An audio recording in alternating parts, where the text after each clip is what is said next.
Welcome back, ladies and gentlemen. Joe here. The guy who says just because it's a new year doesn't mean you're getting a new Joe. I mean, how do you improve upon perfection? Anyways, I'm not here to talk about myself all day. I'm here to talk about UFC Fight Night, Ankalaev versus Johnny Walker 2, the first UFC card of the year. So enough talk. Let's get to the fights.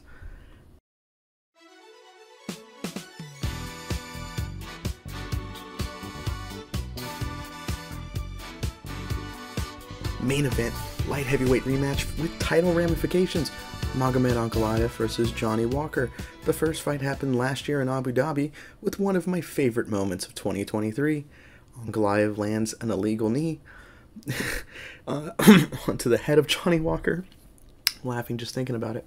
And when Johnny Walker was asked if he was okay, they asked him, of course, "Where are you right now?" And he says, "I don't know, the desert." Technically true. Technically true. It's utterly amazing, and that fight, I mean, let's run it back, because Johnny Walker's kind of streaking right now. He's doing pretty good for himself. It's not been as entertaining, but he's been doing pretty good. And this fight almost had another rough moment with a low blow from Ankalaev, but it was all good, and they kept going on. Johnny Walker's kind of getting loose out there. He threw like a hook kick that had me kind of pop off. But second round, though, Ankalaev's counters. They get kick, heavy attack. By countering a kick directly with a great shot, he floors Walker, blasts his nose open, and the follow-up shot gets the KO win.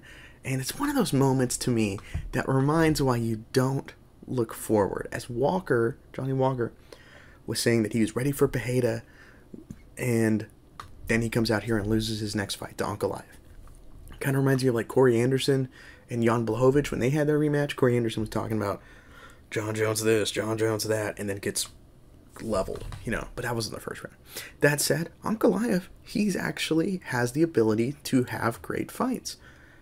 The problem is he can be really tentative. He was letting the fight kind of play out, looking for his opportunities when he could here tonight. So him being tentative is really frustrating. I find that frustrating when I watch Leon Edwards, but that's just kind of how it is. I was frustrated when GSP did that too, right? That doesn't mean someone's bad or not. That isn't there. It's something I've been preaching for a while. Entertainment factor is not a measure of the quality of a fighter, in my opinion. Chael Sonnen is one of the most fun fighters of all time. Barely ever got finishes.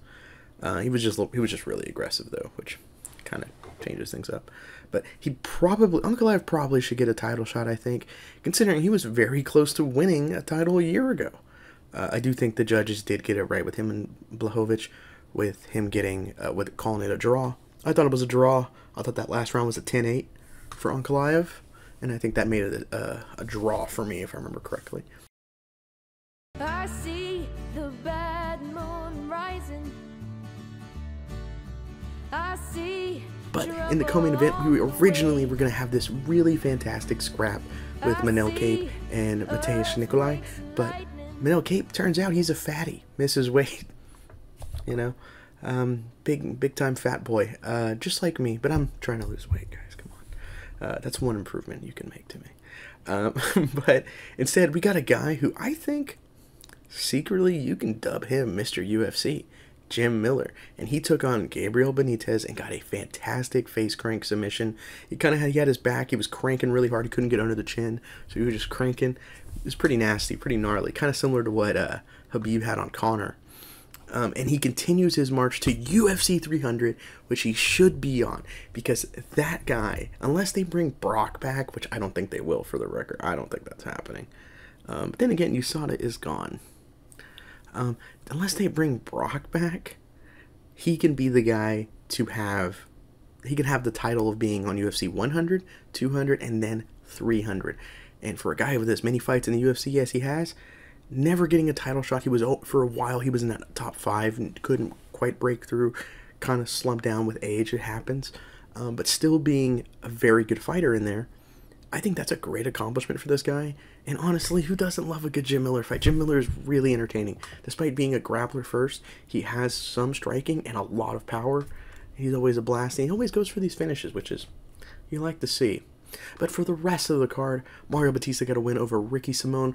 Valdo Cortez Acosta continues the streak of Andrei Arlovsky taking dudes to decision in the Apex, with Valdo Cortez Acosta getting a unanimous decision win. Preston Parsons got an upset win over Matthew Semmelsberger by decision. Marcus McGee has an early contender for KO of the year with an aggressive flurry that ends in a wheel kick, getting a win over Gaston Boyanos. Farid Basharat got a decision win over Taylor Lepoulos. That name is so hard for me. That one's hard for me, but Gaston Boyanos isn't. Hey man, Oklahoma tongue, I don't know what to tell you.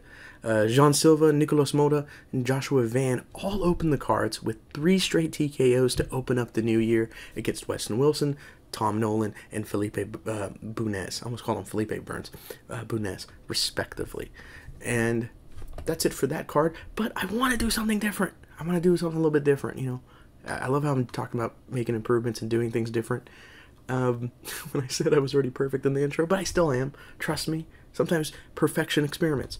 And with it being a new year, first fight of the year, I didn't do this last year. I wish I did. Because I think it sounds kind of fun to do my predictions for 2024 in the UFC world. So let's see how I do in a year's time when we change our calendars, how right and on the mark I was with all of this.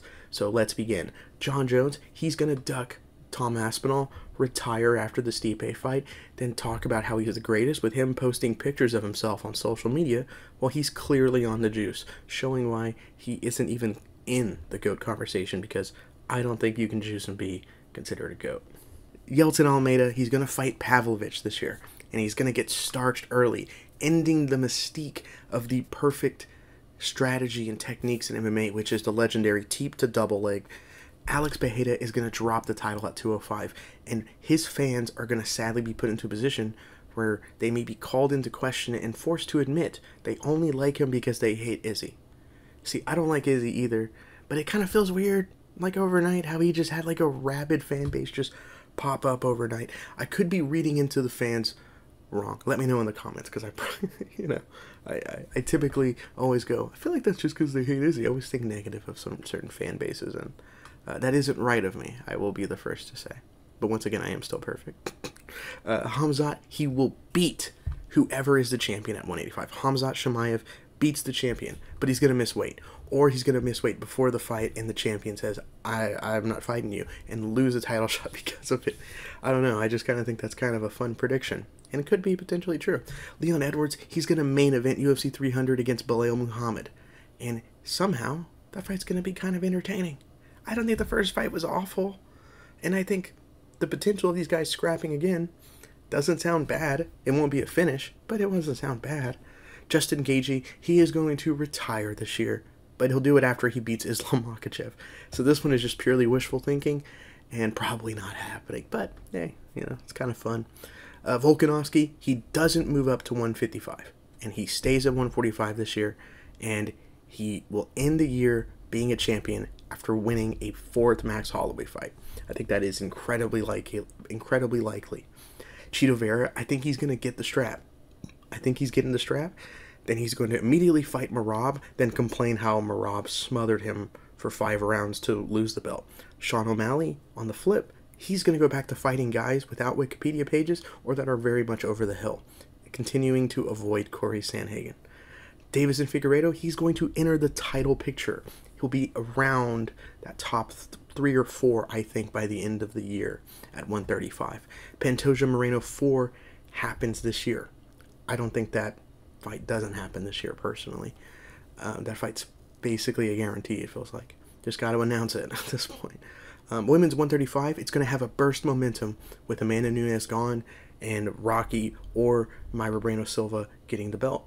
That said, they're still going to have some long-term struggles because it is still one of the weakest divisions, if not the weakest division in women's MMA, ever since 125 pounds got good. Alexa Grasso and Erin Blanchfield will be for a title, but it won't get on a pay-per-view, sadly. It'll main event some fight night, but it will be a banger of a fight with Erin getting the belt, beating my girl, sadly, which kind of sucks. Rose Namajunas is going to go back to 115, but it's going to take a year for her to finally have a fight back at 115. She's probably going to do the healthy way of losing all that weight, getting back around that. Tatiana Suarez, she's going to get a shot against Zhang Weili and win, getting a Cody Rhodes style ending to her story, which I think is a pretty good story when you really think about it. But that is it for me. Be sure to check out next week when I cover UFC 297. I give that a good recap. Also, check out the previous show between me and Carl, where I think we broke down that card perfectly. And also, we are adding some Patreon exclusive content on our Patreon page, such as our new series, INC Uncaged, which is about 30 minutes of me and Carl just talking about a variety of topics. Me and Carl, we're not just coworkers, we're friends too. We talk basically constantly unless one of us gets busy. And so we just kind of talk about anything for 30 minutes with you, the viewers, able to request topics, questions you want us to talk about or answer on the air, just anything. We can go over anything on there. That's kind of something fun from us to you as a thank you for the patrons, as well as some more Patreon exclusive content coming this year that we're already working on. And as a reward for joining the Patreon, which we highly recommend, you can get to submit any event you want for me to make a retro review of. I'm Joe with the INC. Thank you so much for watching. Have a good year.